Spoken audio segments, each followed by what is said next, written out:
Greetings. I am Niccolo Machiavelli. Step closer. See the fatal weaknesses princes too often ignore. Learn the dangers of depending on forces that lack loyalty, discipline, or skin in the game. The game is older than any of us, but the rules have not changed. Welcome, Prince. You seek to hold your state, to command respect, and to build a lasting legacy. Forget what you have heard in the soft courts of diplomacy. I am here to teach you the hard truth, the one lesson upon which all others depend. To rule, you must master the art of war. This is not philosophy, this is survival. Pay close attention to these words. This is not mere advice. It is the very foundation of your power. A prince should have no other aim, no other thought than war. Your mind must be consumed by it. All other matters of state, commerce, art, law, they are meaningless without the strength to defend them. This is your first and most important duty. So, let us be clear. Ruling is your profession, and the art of war is its essential skill. It is the only art that belongs solely to a ruler. Think about it. A painter paints, a merchant trades, but only you, the prince, must command. This is what keeps men like you in power. And, mark my words, it is the mastery of this art that allows a common man to become a prince in the first place. And what happens if you neglect this art? To be unarmed is to be despised. It is that simple. How can you expect an armed man to obey an unarmed one? It goes against nature. Your own soldiers will see you as weak, contemptible. You will be surrounded by suspicion, not loyalty. You cannot lead those who do not respect your strength. Now, since an army is so vital, you might be tempted to find the easiest way to procure one.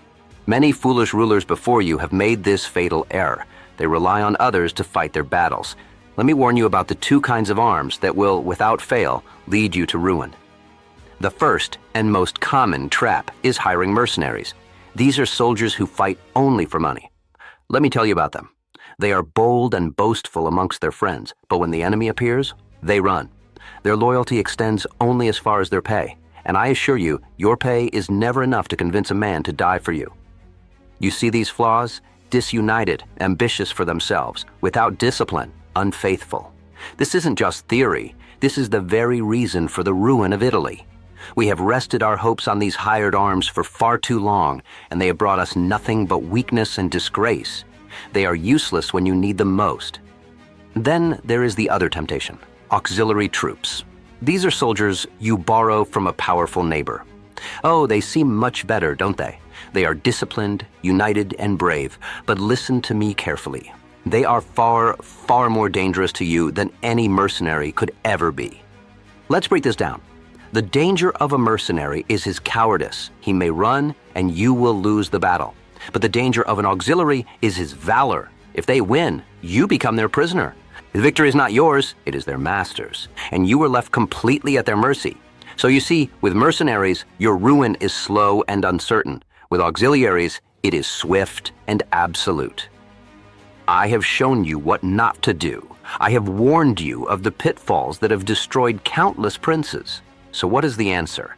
There is only one path to true security. Only one kind of army a wise prince will ever command. You must forge your own sword.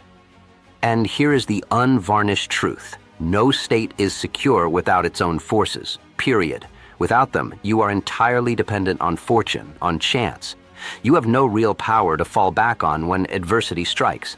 All wise men throughout history have understood this simple fact. Power not founded on its own strength is unstable. It is fleeting. Think of the old story of David. When he went to face the giant Goliath, King Saul offered him his own armor, but David refused it. Why? Because it was not his own.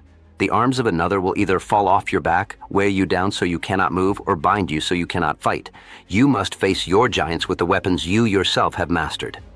So how do you create this force? The steps are straightforward, but they are essential. First, you rely only on your own arms. Second, you build your army from your own people, your subjects, your citizens. Their fate is tied to your fate. And third, and this is crucial, you must command them. Your personal leadership is what turns a group of men into a loyal, fearsome army. But having an army is not enough. You must never let the thought of war leave your mind. And here is a secret many rulers fail to grasp. You must study war more in times of peace than you do in times of war. Peace is not for rest, it is for preparation. This preparation takes two forms. The first is action. Keep your men drilled. Go hunting, not just for sport, but to harden your body and learn the terrain of your own lands. Know every mountain, every river. The second is study. Read the histories of great men. See why they won, and more importantly, why they lost. Imitate the great captains of the past. You must do all this so that when fortune turns against you, as she always does, she will find you ready. And this brings us to the ultimate prize. All this work, all this study, this relentless preparation, it is for more than just winning a single battle. It is about seizing control of your own destiny. It is about mastering fortune herself. Let this be burned into your memory. The first reason you will lose your state is by neglecting this art. And the one thing that allows you to gain a state is by being a master of it.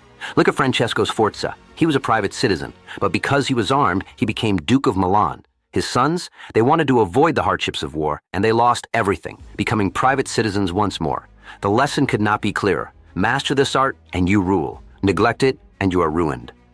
So, I leave you with a question to ponder in your modern world. You speak of diplomacy, of trade, of things I could scarcely imagine. But has the fundamental nature of power truly changed? Or is your survival, even now, ultimately dependent on your mastery of conflict? Consider this carefully. Your future as a prince depends on it.